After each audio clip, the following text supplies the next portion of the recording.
Okay, usually when we crack open a news source on this show, we're looking for, I don't know, productivity hacks or maybe a new way to understand historical events. Right. But today, They, we are looking at something completely different. We're looking at, survival manual. yeah, that is exactly what this is. It's definitely not a self-help book. It's essentially a threat assessment. The book we're diving into is titled Family Court Nuke Her BFG That She Can Fire at Any Moment by Conrad Riker. And let me tell you, the title is actually subtle compared to the content inside. It really pulls no punches. No, it doesn't. This is a deep dive specifically for the men listening right now, or, anyone who cares about a man who thinks the system is just a little bit broken, because Riker argues it's not broken at all. He says it's weaponized. It's a very heavy claim to make.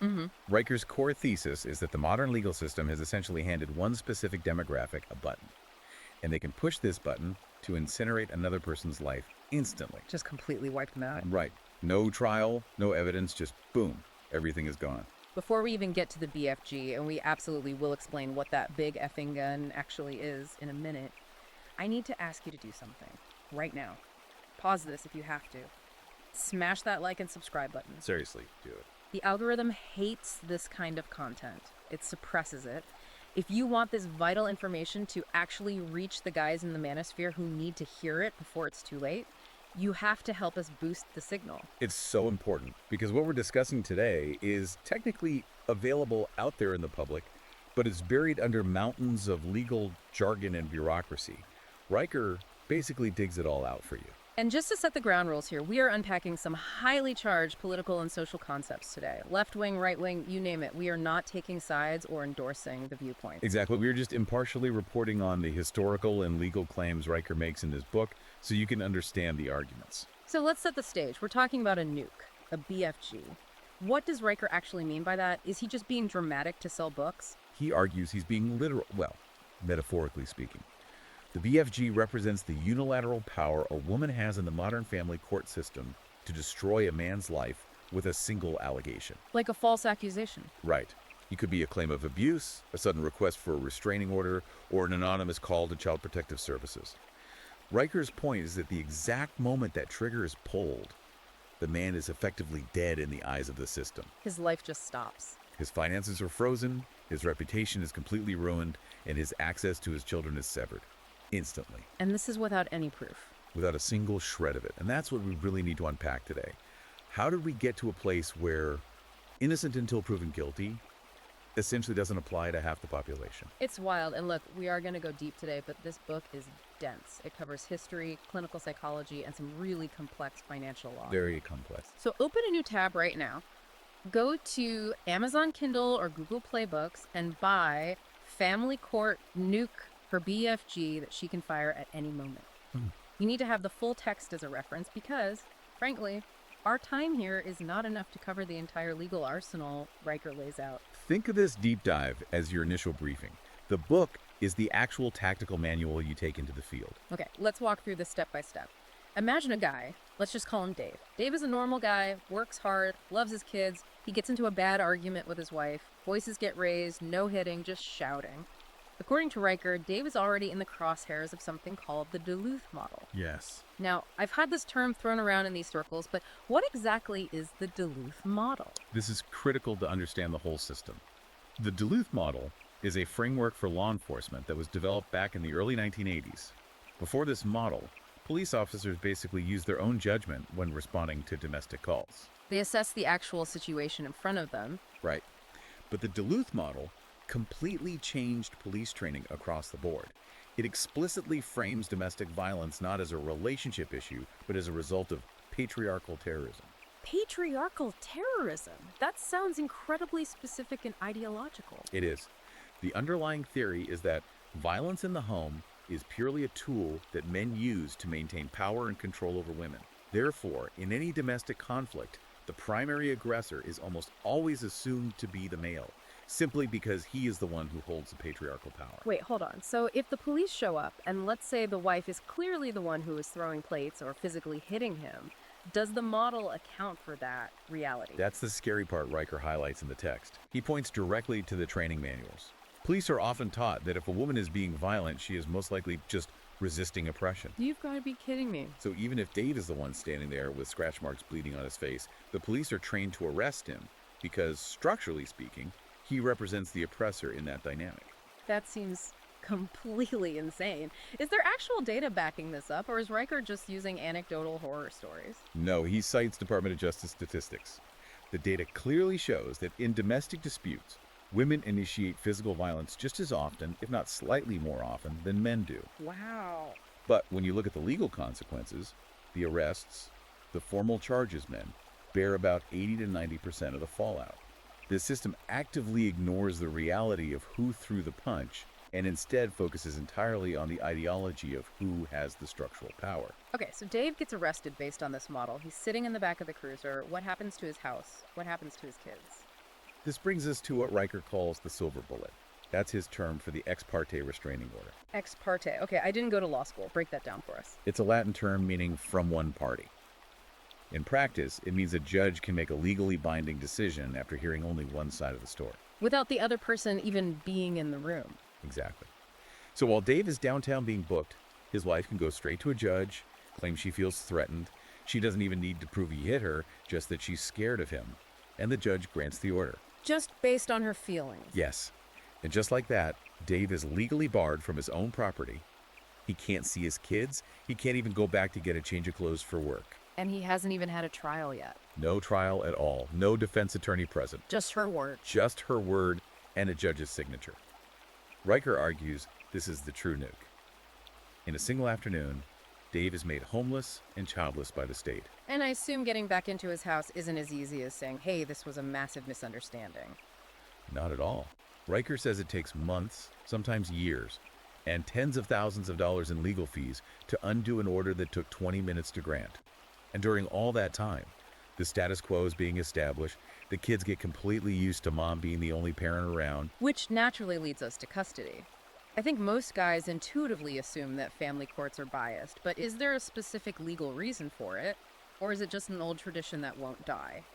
It's a mix of both, but Riker points specifically to the tender years doctrine. Now, technically, this is a relic from the 19th century. It's a legal concept that explicitly stated young children naturally belong with their mothers.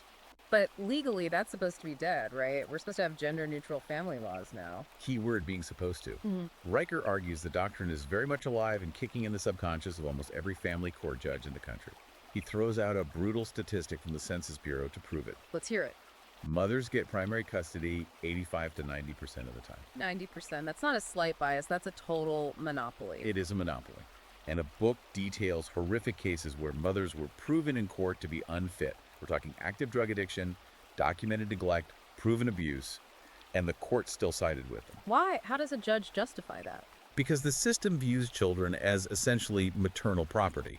The father is viewed merely as a visitor, or, as Riker points out, worse a while. Okay, so we have the what down. The system is rigged. But the part of the deep dive that really blew my mind was the why. Riker doesn't just say judges are mean people. He traces this entire setup back to a specific political takeover. He really does his homework on the history. He talks about Marx, Wright, and the Long March. I've got to admit, I got a little lost in the history lesson there. Help me connect the dots between Karl Marx and family court. It is a fascinating and deep connection. Riker traces the lineage of what he calls ideological gunpowder. He starts with Marx in the 19th century, moves forward to the Frankfurt School, specifically focusing on a philosopher named Herbert Marcuse, and lands right on today's modern woke ideology. Okay, so what does a historical communist thinker have to do with Dave losing his kids in 2026?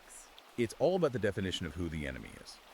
Marx originally framed the world as bourgeoisie versus proletariat, owners versus workers. But when the workers in the West didn't actually revolt because capitalism made them too prosperous, the ideology had to pivot to survive. They needed a new victim class. Precisely. Riker explains that thinkers like Marcuse shifted the core conflict from class to identity. So instead of rich versus poor, it became men versus women? Exactly that. It became oppressor versus oppressed. In this new framework, the patriarchy simply replaced the bourgeoisie as the ultimate evil. And the goal wasn't equality anymore. Riker's very clear on this distinction. Equality means everyone plays by the exact same rules. Right. They don't want equality. They want equity. Equity, that's the massive buzzword everyone uses in corporate HR now. I always thought it just meant fairness. In this specific ideological context, Riker argues equity means forced outcomes. It means confiscation. The logic goes that if men have historical power, justice demands that power be actively stripped from them and given to women. It's about retribution, not fairness. And the long march through the institutions, that was the strategy to actually implement this. Yes. Since the radicals couldn't win a violent revolution in the streets, they decided to take over the institutions from the inside.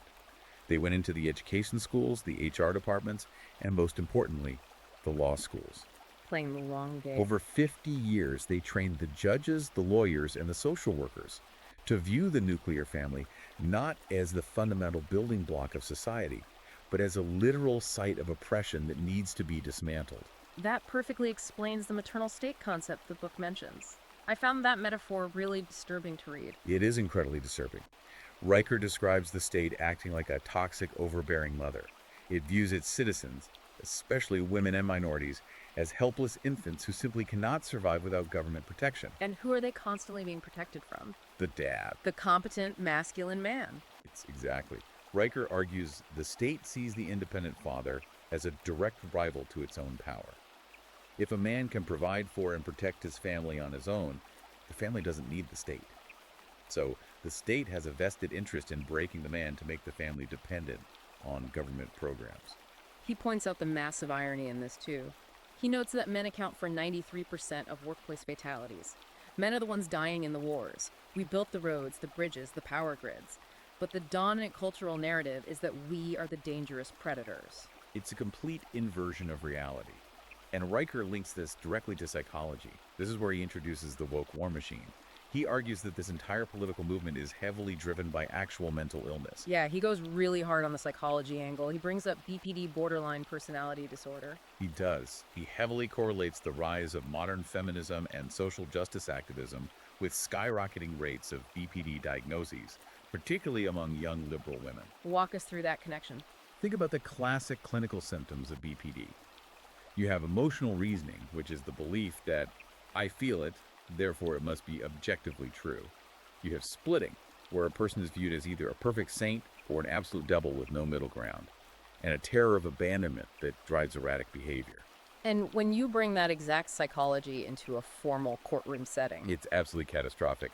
Riker argues that our legal system has basically adopted female solipsism as a standard of evidence. It literally treats a woman's internal feelings of being unsafe as empirical evidence that she actually is unsafe. he mentions that infamous Gillette ad here. The toxic masculinity commercial from a few years back. I remember people getting furious about it online, but Riker says it actually affects legal outcomes. He argues it was a major piece of social conditioning. That ad, and all the media exactly like it, primed the jury pool. They primed the judges sitting on the bench. They pathologized perfectly normal male behavior, things like stoicism, competitiveness, protectiveness, as inherently toxic. So it's a trap. Yes. So when a father stands in family court and tries to be stoic and calm under pressure, the judge doesn't see a stable, reliable man.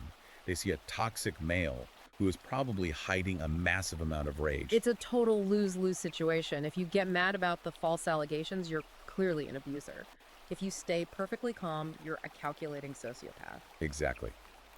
Riker also dives into the false accusation industrial complex. He mentions a tactic called divorce tourism. That sounds like the worst vacation ever. It's a strategy where a woman intentionally moves to a state with much more gynocentric laws that heavily favor the mother, specifically so she can file for divorce in that jurisdiction. It's a blatant jurisdiction shopping. And once there, she uses the local bureaucracy as a weapon. She makes anonymous calls to CPS. Child Protective Services. But- Just to create a paper trail against the dad. Right. Even if CPS investigates and finds absolutely nothing wrong, the file now exists in the system. Investigation open. When she finally gets to family court, her lawyer stands up and says, Your Honor, CPS has been called to the father's home multiple times. It creates a massive smokescreen. Because the judge thinks where there's smoke, there's fire. Precisely. It shifts the burden of proof entirely onto the father to prove he isn't a monster. That is genuinely diabolical. But let's transition to the thing that really drives the world. Money. Because Riker makes it very clear that this isn't just about radical ideology. It's a highly profitable business. This is the ultimate red pill moment for a lot of guys reading the book. Title 5ED. I had honestly never heard of this specific statute before reading the text.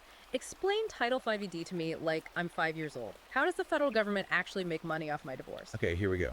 It's essentially a massive federal kickback scheme.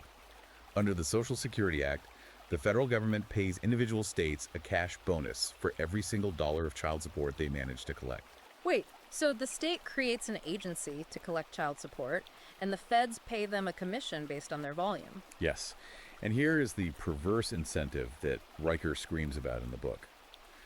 The state only gets that federal money if the cash is flowing directly through their specific collection system.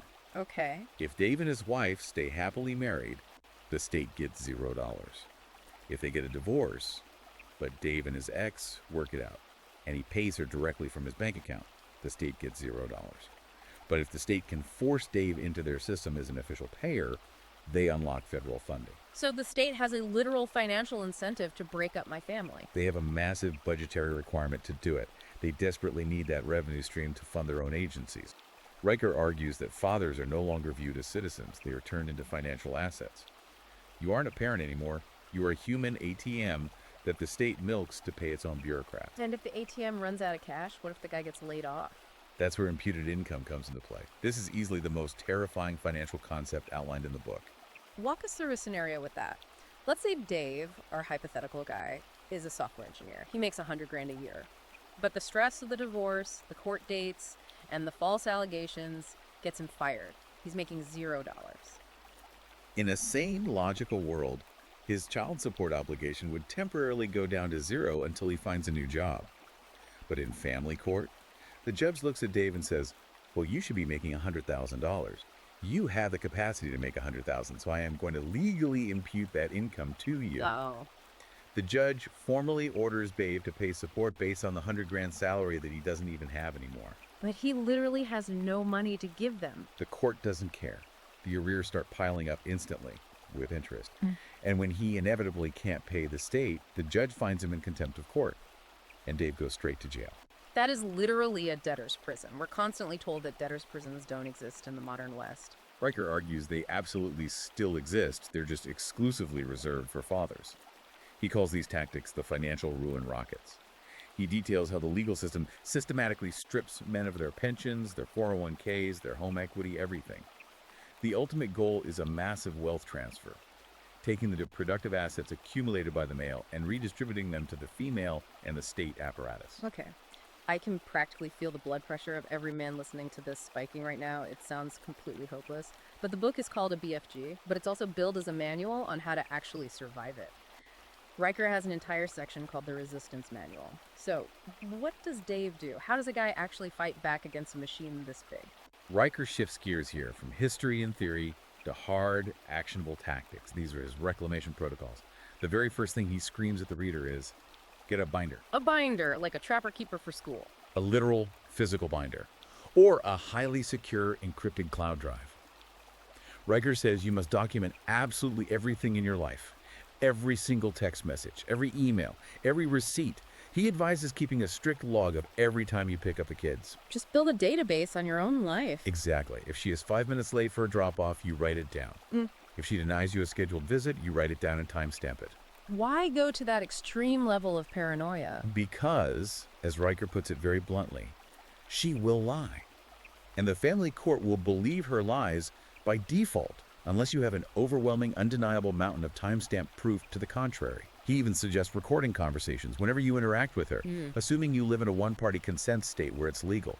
You have to become your own private investigator. Okay, so total surveillance and documentation. What about the day-to-day dealing with her? If she's screaming at you, provoking you, accusing you of crazy things in the driveway. Riker strongly advocates for the gray rock method. I love this term. Just be a rock. Exactly. You become the most boring, unresponsive person on the face of the earth. If she screams insults at you, you are completely silent. If she sends a nasty baiting text message, you simply reply with one word. Receive. Give them absolutely nothing to work with. Right. Riker explains that if you were dealing with someone who has a cluster B personality disorder, they actively feed on your emotional reaction. They desperately want you to yell back. They want you to lose your temper so they can hit record on their phone and show the judge how scary and abusive you are. It's called reactive abuse. Don't give them the fuel they need to burn you. Be a gray rock. So you play defense psychologically. What about the legal side? Legally, Riker says you have to play offense. He calls for legal aggression. Most guys naturally try to be nice guys. They think if I just appease her and give her what she wants in the settlement, she'll calm down and let me see my kids. Riker says this mindset is absolute suicide in family court. Appeasement never works. Never. He suggests filing contempt of custody motions for every single violation of the court order. If she denies a visit, you don't argue with her. You file a motion. You make the consequences of breaking the rules financially and legally painful for her every single time. And then there's this concept he calls the praxium solution. It sounded a bit philosophical in the book, almost like a classical logic class. It is, but it's weaponized logic. Yeah. It's based on the ancient trivium grammar, logic, and rhetoric.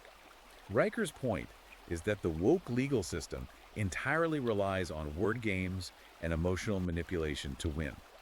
The phrase, "I feel unsafe," replaces the factual claim, "he hit me." Right, they changed the definitions of words to suit the agenda. Exactly. The Praxium solution is about rigorously training yourself to dismantle those emotional arguments in real time. It's about not accepting their false definitions. Give me an example of that in practice. Sure.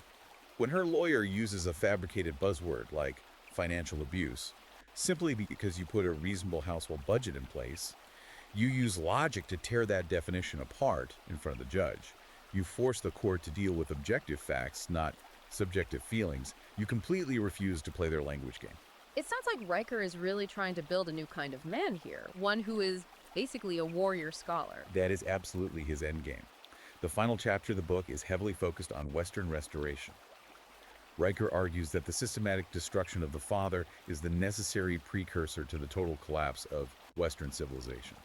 Those are massive stakes. It's not just about one guy's divorce anymore. Not at all. He firmly believes that if we don't save the nuclear family, if men don't step up and forcefully restore the authority and dignity of fatherhood, society itself will crumble. The maternal state simply cannot replace the competent father, no matter how much fiat money it prints to try and simulate him. So for Riker, this isn't just about winning a custody case. It's about saving the future for the next generation. And that leads to a really provocative thought that isn't explicitly spelled out but feels inevitable after reading this. If men are the primary economic engine, and this entire Title 40D system relies on draining their resources, what happens when men just stop playing the game? The marriage strike. Exactly. What happens when red-pilled men completely opt out of the marriage contract? Does the whole family court machine just starve to death?